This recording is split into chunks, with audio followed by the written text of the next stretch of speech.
Un dimanche de juin 2019 après la messe, les paroissiens de l'église Sainte-Rosalie dans le 13e arrondissement de Paris se sont transformés en déménageurs.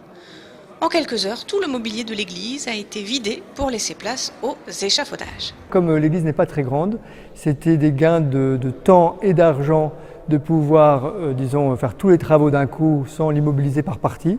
Donc du coup, on fait les travaux d'une traite. 3 mois et demi de travaux sont nécessaires pour nettoyer les murs intérieurs, modifier l'éclairage et le carrelage glissant. L'essentiel du chantier est concentré sur l'aménagement du chœur, beaucoup trop vaste par rapport à la surface totale de l'église. On a un chœur qui représente plus du tiers, de 40% même, de la profondeur de l'église, et on a une nef qui représente les 60% restants. On a dit qu'il y a quelque chose de disproportionné. Donc alors on a dit qu'il faut rééquilibrer cet ensemble, retrouver un peu ce qu'était l'église quand elle a été construite, voici un peu plus d'un siècle.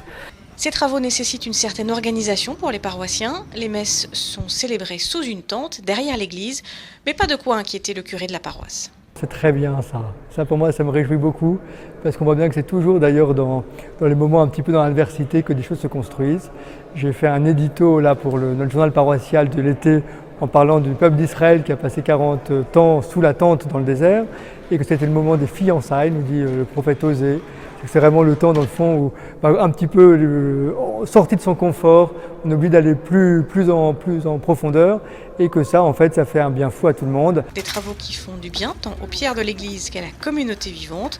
Le père Dumoulin se réjouit de voir tous ses paroissiens impliqués dans ce chantier.